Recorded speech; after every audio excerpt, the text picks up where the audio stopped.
Olá, sejam bem-vindos a mais um ABC Bíblico e esta semana estamos com a letra D.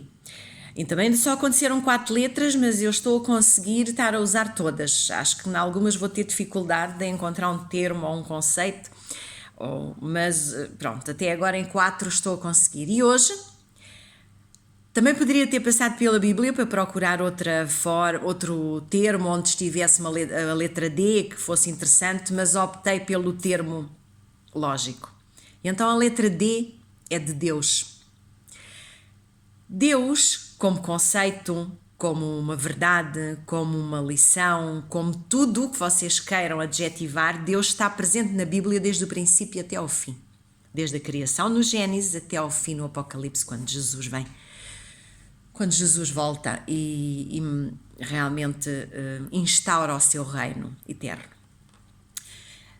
Nós poderíamos às vezes pensar que a Bíblia, conforme defende, não é? Conforme está para Deus e para a verdade e para a religião, como se queira dizer, poderia começar por justificar a existência de Deus.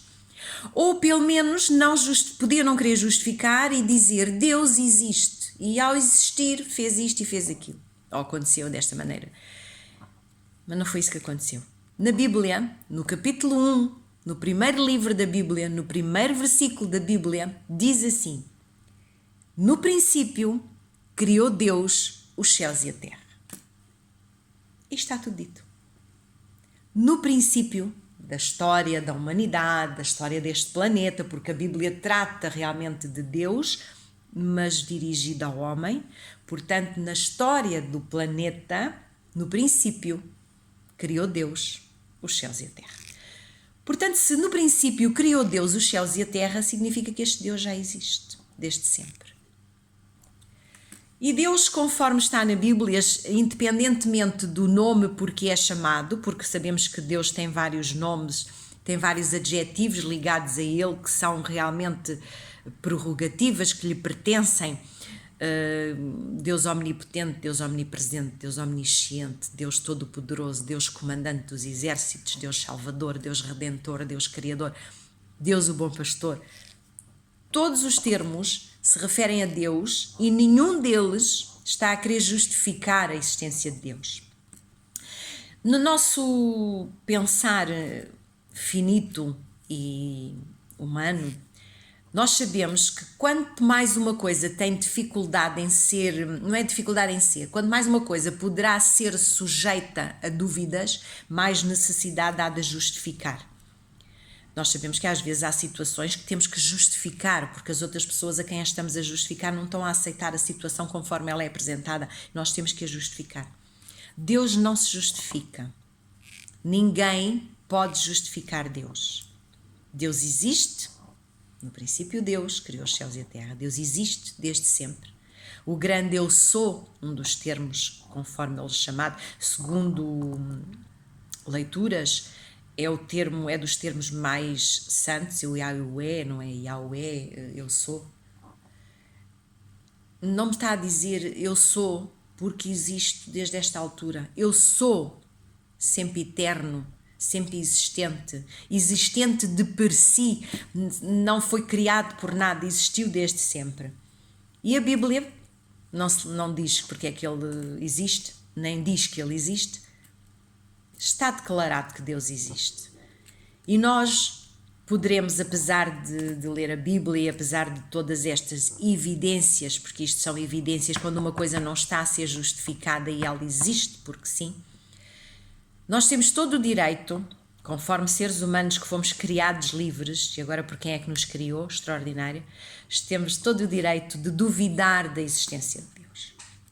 Nós temos o direito de escolher o que queremos. Aliás, nós temos aquele livre-arbítrio que nos permite escolher, aceitar, concordar com o que nós quisermos.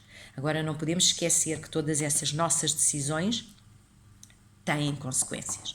E das consequências não nos livramos, independentemente da escolha que tenhamos feito.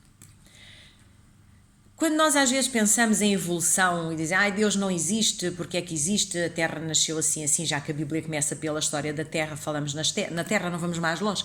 A Terra nasceu, o planeta Terra foi uma explosão, não é? Um Big Bang, e apareceu a Terra e começou-se a transformar e foi evoluindo. O extraordinário da evolução é que homem e mulher, macho e fêmea, com as mesmas condições, autocompletando-se um ao outro, foram evoluindo ao mesmo tempo. É extraordinário como é que um Big Bang, como é que uma explosão criou uma transformação tal que os animais, houve aquele animalzinho, não é? Que foi a nossa origem, por ali, unicelular, não sei o quê. Como é que ele se foi transformando ao mesmo tempo em homem e mulher, macho e fêmea, masculino e feminino, ao mesmo tempo. E, além disso, isto é um pormenor muito básico, eu não estou a fazer nenhuma explicação física científica, isto é uma situação muito básica, mas que nós podemos pensar nela. E ao mesmo tempo temos que ver em tudo o que há na ciência, astrofísica, na parte terrestre, nas plantas, nos animais, a minúcia dos sistemas tiveram que ser projetados. As coisas não aparecem, não se desenvolvem ao longo de milhares de anos tão bem, tudo tão correto, tudo a combinar com tudo, os centímetros, as medidas, todas aquelas coisas, como a história dos nossos planetas, a distância que eles estão um dos outros, não foi por acaso, não é? Porque a Terra podia ter realmente aparecido com uma explosão, mas não ficava naquela distância certa dos outros planetas, do Sol, não é? Todos estes detalhes, todos estes pormenores nos mostram, queiramos ou não queiramos, que houve um arquiteto omnisciente, omnipotente, um arquiteto, eu sou, desde sempre. Fiquem bem e pensem nisso.